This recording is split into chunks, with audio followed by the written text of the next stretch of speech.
Presidente, bom dia a todos, ministra Carmen, ministra Rosa, prezados colegas. Em primeiro lugar, eu cumprimento de logo e de plano o voto do eminente ministro Alexandre de Moraes, lançado de forma cartesiana, como habitualmente faz, e ao ministro Luiz Edson Fachin, que inicia a divergência também com um voto bem lançado e bem articulado. A hipótese aqui é curiosa e inédita, eu diria, neste caso. Nós estamos discutindo a seguinte situação de fato. Um indivíduo, um cavalheiro, manteve simultânea e prolongadamente relações, no mínimo equiparáveis à união estável, com uma senhora e com outro cavalheiro. Portanto, digamos, uma união estável convencional e uma união estável homoafetiva, que teria perdurado pelo menos 12 anos, foram paralelas e simultâneas. O que aconteceu? Esse é o fato inegável. Não há disputa quanto a esta situação de fato. Quais foram os desdobramentos jurídicos dessas duas relações? A senhora vai a juízo e obtém o reconhecimento judicial da sua união estável com aquele cavalheiro. Posteriormente, o parceiro da união homoafetiva também vai a juízo e obtém decisão de primeiro grau reconhecendo a união estável com o mesmo cavalheiro. Desta segunda decisão que reconheceu a união estável, recorre a senhora e o Tribunal de Justiça de Sergipe, embora reconhecendo taxativamente que houve uma união estável entre o companheiro, entre os dois companheiros, considera, no entanto, que houve uma prévia decisão de união estável em favor da senhora e que, consequentemente, ele, tribunal ou judiciário, não poderia reconhecer uma segunda união estável da mesma pessoa. Então, este é o quadro da situação de fato. A decisão do Tribunal de Justiça de Sergipe eu não vou ler o voto, presidente, para abreviar a minha manifestação, mas é textual em reconhecer, preenchidos os requisitos do artigo 1723 do Código Civil, que diz: é reconhecida como entidade familiar a união estável entre o homem e a mulher, configurada na convivência pública, contínua e duradoura, estabelecida com o objetivo de constituição de família. O tribunal reconheceu que isso estava presente. No entanto, entendeu que não podia admitir uma segunda união estável.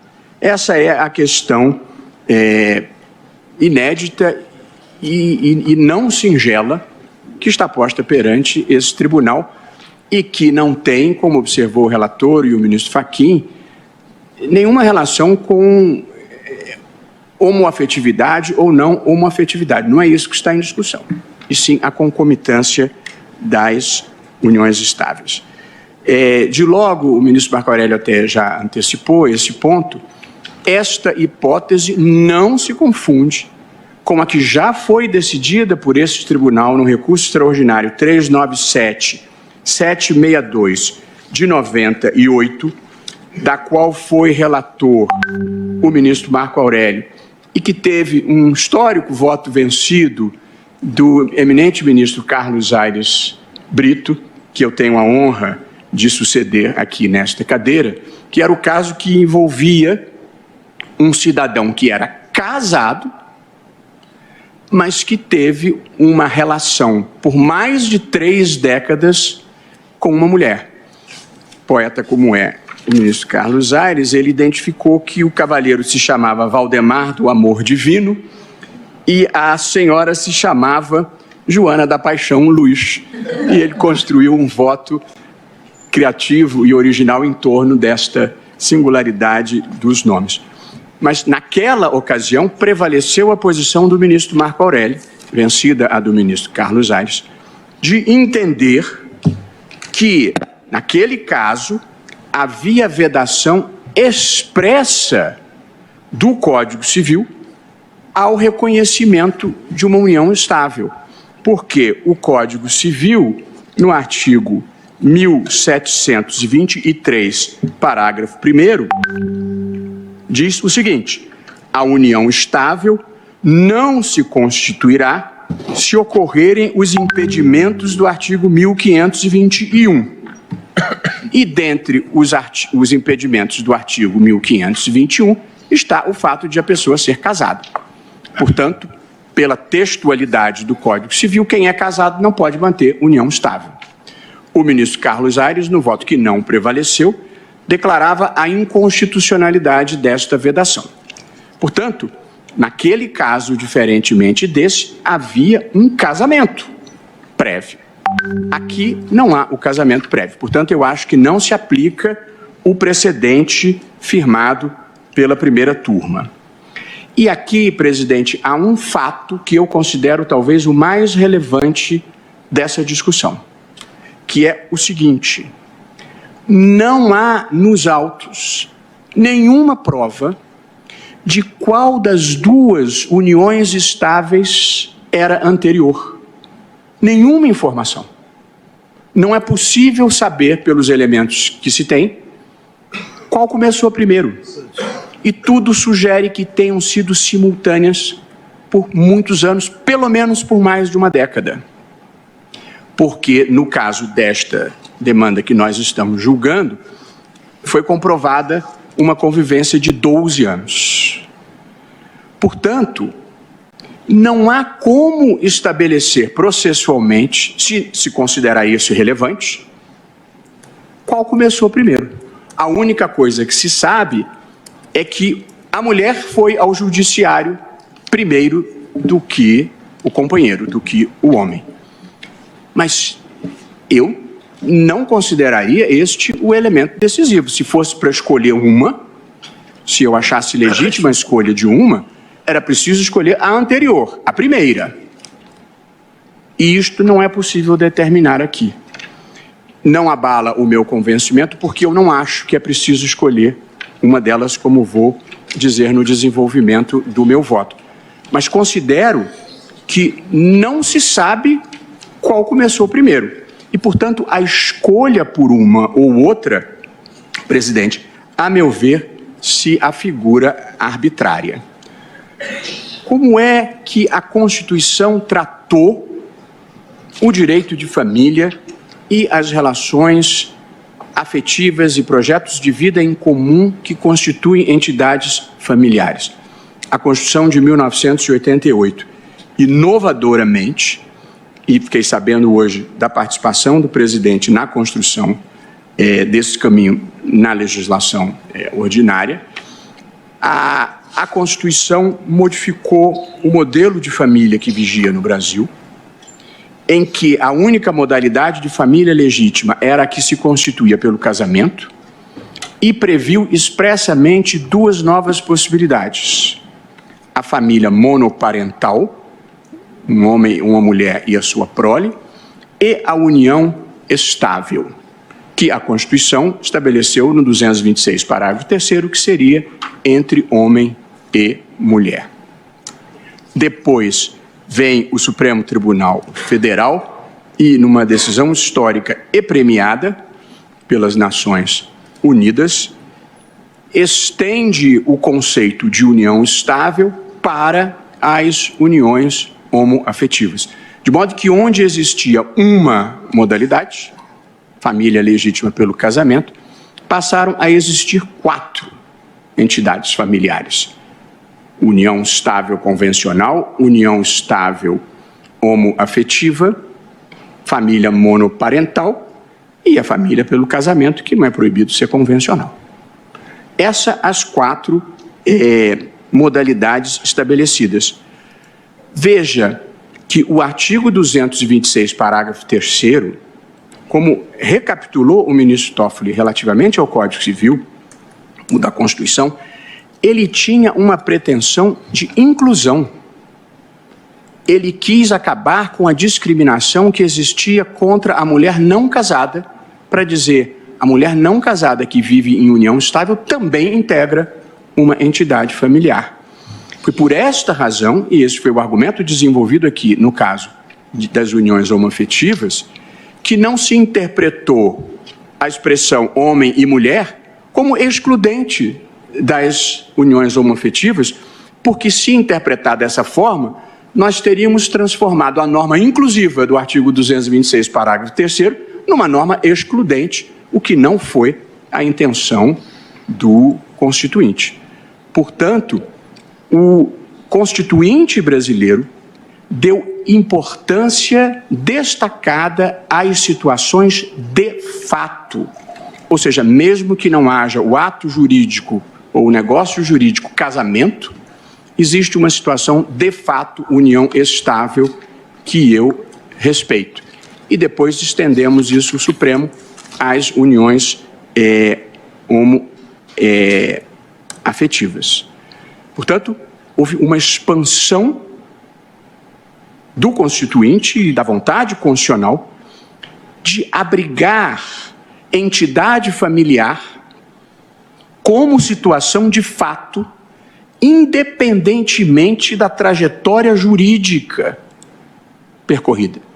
Onde há uma situação de fato, o direito comparece e protege a família.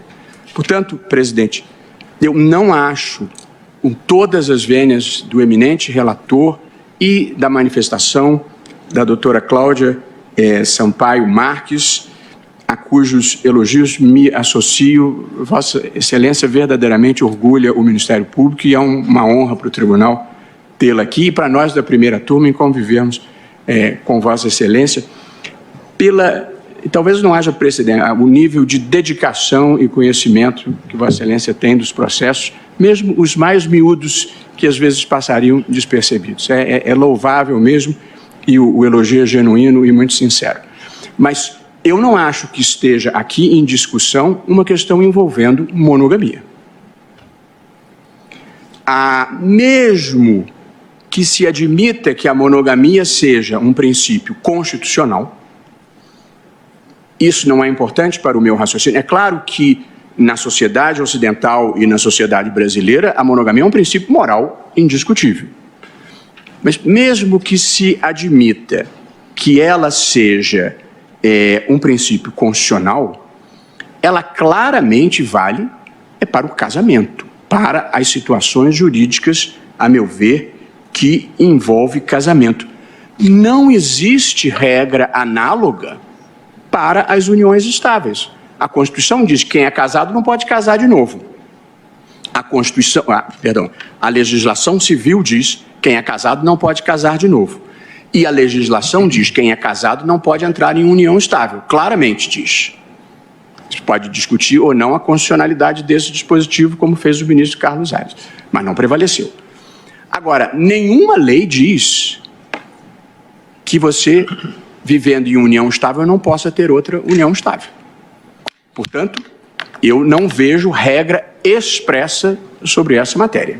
Não existe esta regra. Mesmo assim, presidente, eu não acho que a discussão seja esta.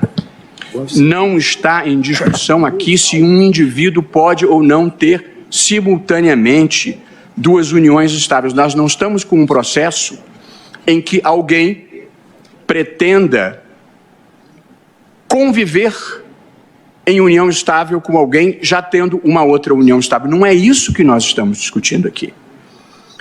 Esse sujeito já morreu. Portanto, não é uma questão de saber se ele pode ou não ter uma união estável.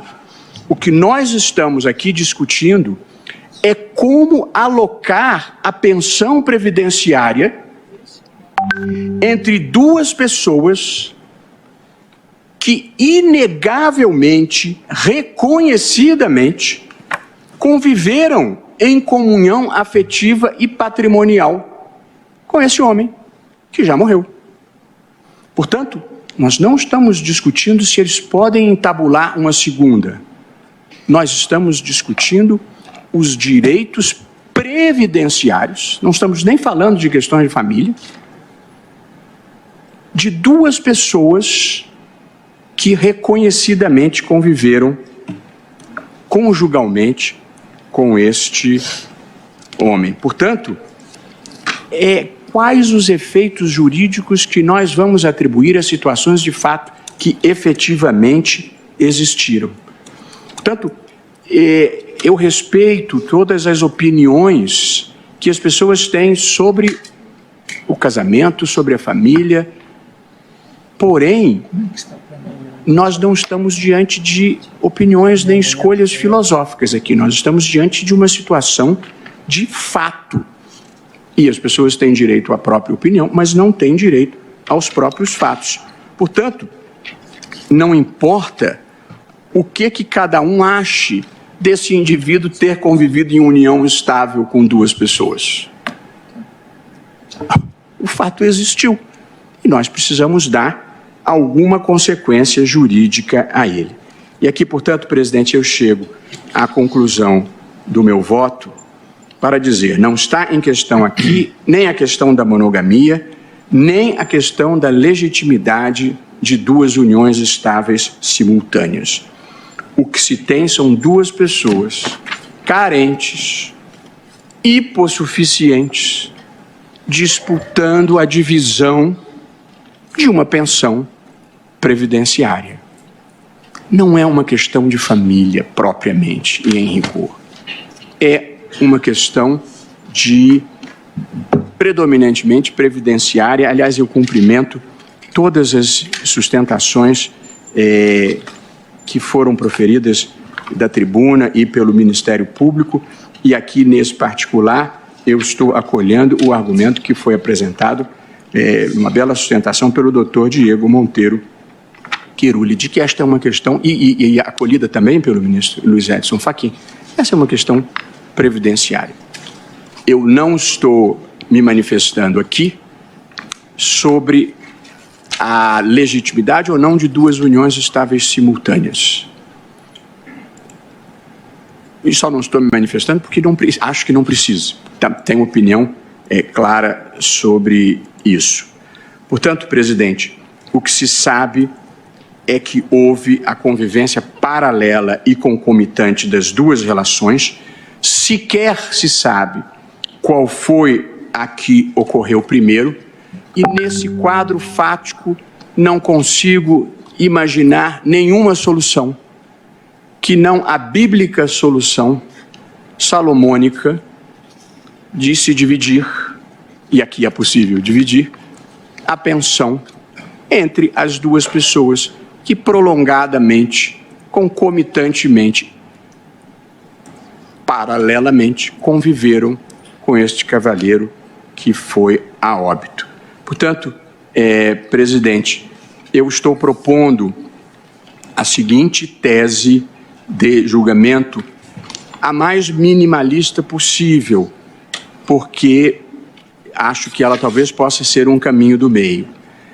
É constitucional a divisão da pensão por morte entre duas pessoas que mantiveram, paralela e concomitantemente, relações equiparáveis à união estável com o mesmo indivíduo, já falecido.